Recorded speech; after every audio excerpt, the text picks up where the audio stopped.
Assignment किसे कहते हैं, असाइनमेंट का मतलब क्या होता है। आज आप सभी छात्रों को, जितने भी यहाँ पर स्कूल के स्टूडेंट हैं, साथ में जो कॉलेज के यूनिवर्सिटी के स्टूडेंट हैं, सभी छात्रों को मैं क्लियर करने वाला हूँ कि असाइनमेंट किसे कहते हैं। इसी के साथ में आपको 3-4 टॉपिक और क्लियर करूंगा कि क्या हम दूसरे का असाइनमेंट कॉपी कर सकते हैं। थर्ड पॉइंट हो जाता है कि हम जो असाइनमेंट है उसको कैसे लिख सकते हैं। फोर्थ पॉइंट हो जाता है कि जो किन किन बिंदुओं का हमें असाइनमेंट लिखते समय ध्यान में रखना चाहिए।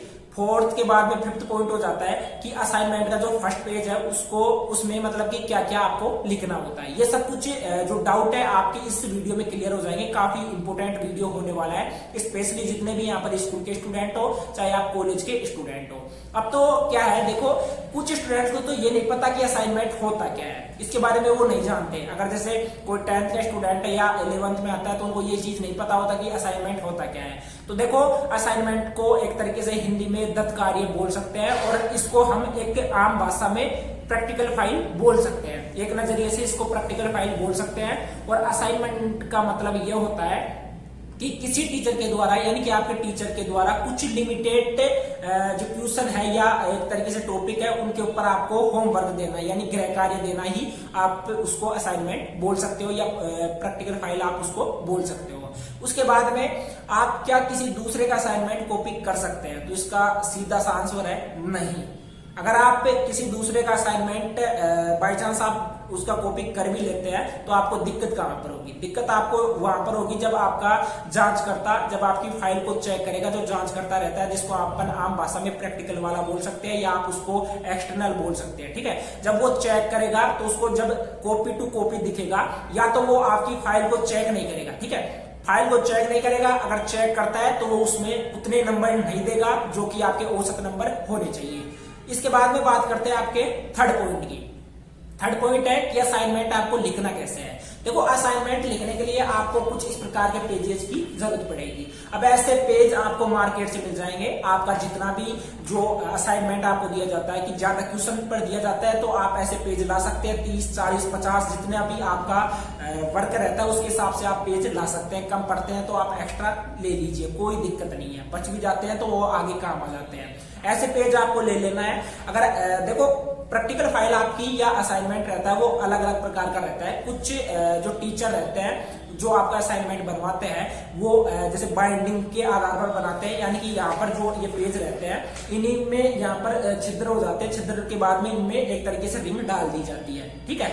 और कुछ डायरेक्ट मार्केट से आपको प्रैक्टिकल फाइल मिल जाएगी तो उनके आधार पर भी आप बना सकते हैं।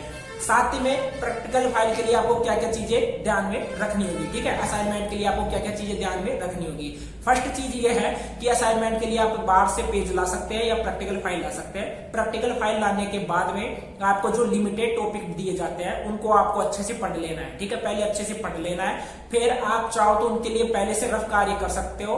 एक दूसरी बात, आपकी हैंड राइटिंग है वो बेस्ट टू बेस्ट होनी चाहिए, क्योंकि वहां पर आपको इंप्रेशन जमाना होता है। जब आपका एक्सटर्नल, आपका प्रैक्टिकल वाला या आपका जांचकर्ता जब आपकी प्रैक्टिकल को देखता है, फर्स्ट पेज को ही ओपन करता है तो उसको दिख जाता है कि इसकी हैंड राइटिंग कैसी है, इसने जो आंसर दिया है वो कैसे दिया है। वहां पर आपको शब्द सीमा दी जाती है कि 30 से 40 वर्ड में लिखिए, तो वहां पर आपको 30 से 40 वर्ड में ही लिखना है, ज्यादा वर्ड्स में आपको नहीं लिखना है, वहां पर फिर ओवर हो जाएगा, ठीक है। इन चीजों का आपको ध्यान में रखना है। आपको ओनली ब्लू पेन का ही वहां पर यूज करना है। आपको ओनली ब्लू पेन का यूज करना है। ओनली जो रेड पेन है वो आप टॉपिक्स के लिए यूज कर सकते हो। रेड पेन का आपको किसी भी हालत में वहां पर यूज नहीं करना है, ओनली आप टॉपिक्स में यूज कर सकते हो। और वो भी इसलिए कि थोड़ा इंप्रेशन जमाने के लिए, जो एक तरीके से स्टाइल भी बोल सकते हो, जो वर्ड्स की स्टाइल रहती है वो भी आप कर सकते हो वहां पर, ठीक है। इन चीजों का आपको ध्यान में रखना है। लिमिटेड जो आपको वर्ड सीमा दी जाती है या जो भी दी जाती है शब्द सीमा, उसमें आपको आंसर देना है। आंसर इस तरीके से देना है आपको कि बिल्कुल राइट हो। जब वो आपका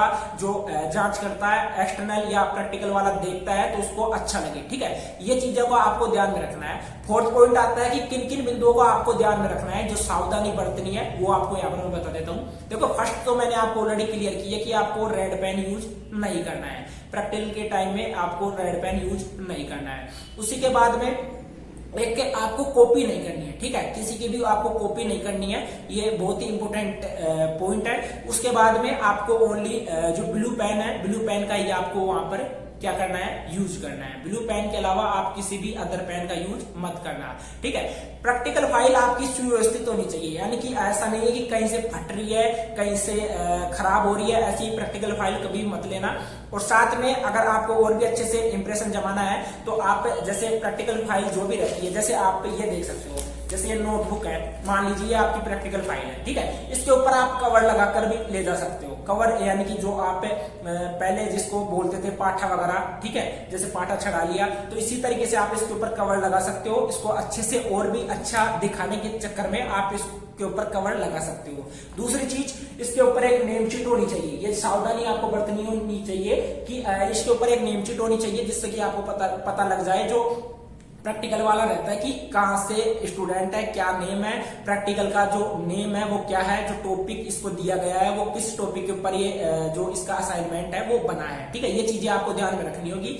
दूसरी चीज, आपको काटा फांसी कहीं पर भी नहीं करनी है। जो आपकी राइटिंग है, अगर आपको कहीं पर दिक्कत आ रही है, क्योंकि आपके जो टीचर है वो आपको ऐसे क्वेश्चन देते हैं जिन क्वेश्चन का आंसर आपको अपनी नोटबुक में नहीं मिलेगा, तो इसलिए आप उन क्वेश्चन के आंसर गूगल से ढूंढ सकते हो, या बाई चांस अगर आपकी नोटबुक में मिल जाते हैं तो पहले उनकी प्रैक्टिस कर लीजिए।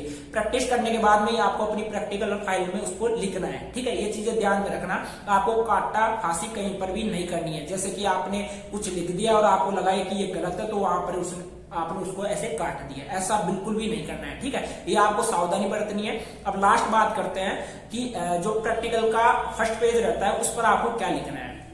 देखो, प्रैक्टिकल का फर्स्ट पेज, जैसे मान लीजिए ये ही है, ठीक है, तो ये फर्स्ट पेज है, तो फर्स्ट पेज को आपको ध्यान रखना है। जैसे कि आप अपनी जो नोटबुक लाते हो, तो नोटबुक में आपको जैसे पता होगा कि यहाँ पर इंडेक्स रहता है, ठीक है। एक तो वहां पर इंडेक्स होना चाहिए, इसको जिस प्रकार का इंडेक्स, जैसे देख सकते हो ये इंडेक्स, ठीक है, कुछ इस प्रकार का इंडेक्स होना चाहिए। तो यहाँ पर आपको प्रॉपर अपना नेम होना चाहिए, आपका जैसे आपका नेम हो गया, आपका फादर का नेम हो गया, साथ में आपका एड्रेस हो गया, ठीक है। ये चीज आपकी होनी चाहिए। साथ में ये चीज पता होना चाहिए, जो आपका जांचकर्ता होता है या आपका जो एक्सटर्नल होता है उसको ये चीज पता होना चाहिए कि जो प्रैक्टिकल इसने बनाया है वो किस टॉपिक के ऊपर बनाया है, ठीक है। फर्स्ट में ही आपको लिख देना है। साथ में आपको जैसे 5 प्रैक्टिकल मिले, ठीक है, 5 टॉपिक के ऊपर आपको प्रैक्टिकल मिला, तो आपको यहाँ पर सीरियल संख्या दी जाती है, यहाँ पर देख सकते हो सीरियल संख्या, ठीक है। तो आपको यहाँ पर लिख देना है। साथ में जो डेट है, किस दिन आपको प्रैक्टिकल आपने किया है वो डेट लिख देनी है, और टाइटल में आपको उस प्रैक्टिकल का नेम लिख देना है जो प्रैक्टिकल आपने किया है, ठीक है। ये लिखने के बाद में आपको यहाँ पर पेज नंबर लिख देना है, और लास्ट में आप अपनी सिग्नेचर तो आप कर सकते हो, ठीक है। ये चीजें आपको लिख देनी है। ऊपर आपका प्रॉपर नाम पता बिल्कुल होना चाहिए। अगर देखो, ये चीज आप बाहर भी लिख सकते हो, और साथ में यहाँ पर जैसे चीजें यहाँ पर मैंने आप सभी छात्रों को क्लियर किया है, ये बिल्कुल बेसिक है, ठीक है। इन चीजों से मैं खुद गुजरा हूं और आप भी इन चीजों से गुजरोगे। आप ये जो आपका असाइनमेंट रहेगा, ये आप 10th या 12th में भी देते हो, और ये आपको आगे जाकर कॉलेज में भी, यूजी में भी आपको जो अपनी असाइनमेंट है वो आपको बनाना पड़ेगा। पीजी में जाकर भी आपको बनाना पड़ेगा। पीएचडी भी करते हो तो भी आपको ये असाइनमेंट बनाना पड़ेगा। आप किसी भी कैटेगरी में या स्ट्रीम में चले जाओ, आपको जो प्रैक्टिकल फाइल है या असाइनमेंट है आपको वो बनाना ही पड़ता है, ठीक है। साथ में आपको एग्जाम्पल के लिए मैं एक पीडीएफ का लिंक दे दूंगा, एक तरीके से असाइनमेंट का लिंक दे दूंगा डिस्क्रिप्शन बॉक्स में, वो आप जाकर देख लेना। टेलीग्राम पर आपको मिल जाएगा, टेलीग्राम का लिंक भी मैं आपको डिस्क्रिप्शन बॉक्स में दे दूंगा, ठीक है। एक बार टेलीग्राम से जुड़ जाना। जितने भी यहाँ पर स्कूल के स्टूडेंट हो, आप कॉलेज के स्टूडेंट हो या आप यूनिवर्सिटी के स्टूडेंट हो, ठीक है, एक बार आपको एक चीज पता लग जाएगी। और असाइनमेंट बिल्कुल सीधा सा फंडा है।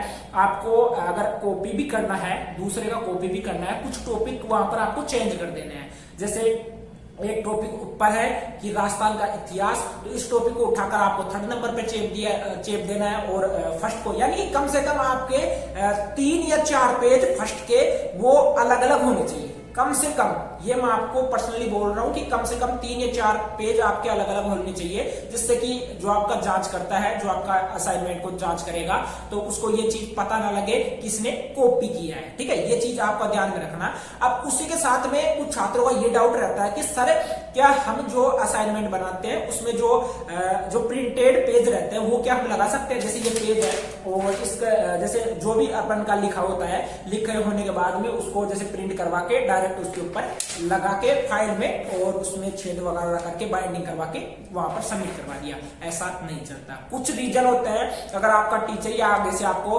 परमिशन दे रहा है इस चीज की तो ही आपका होता है, नहीं तो हैंड राइटिंग वाला जो प्रैक्टिकल फाइल है या असाइनमेंट है वो ही चलता है। 99% यही चलता है। कुछ कारणों की वजह से आपका प्रैक्टिकल लेट हो जाता है या आपसे ज्यादा प्रैक्टिकल फाइल बनवाते हैं या आपका असाइनमेंट बनवाते हैं तो ही ऐसे रीजन होते हैं। बाकी तो आपको हैंड राइटिंग वाला ही असाइनमेंट सबमिट करवाना होगा। तो ये चीजें थी जो कि मैंने आप सभी छात्रों को क्लियर कर दी है और कुछ इस प्रकार के आपके पेज लगते हैं।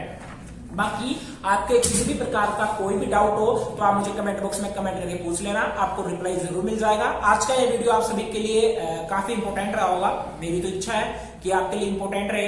बाकी आप जितना ज्यादा सपोर्ट हो सके वो करिए। अगर स्कूल के स्टूडेंट हो तो चैनल को सब्सक्राइब कर लेना। यहाँ पर नीचे आपको जो रेड बटन दिखाई दे रहा है उसके ऊपर क्लिक कर दीजिए, जिससे कि अपना भी असाइनमेंट कंप्लीट हो जाए। ओके, आप उस चीज को समझ गए होंगे, समझाने की जरूरत मुझे नहीं है।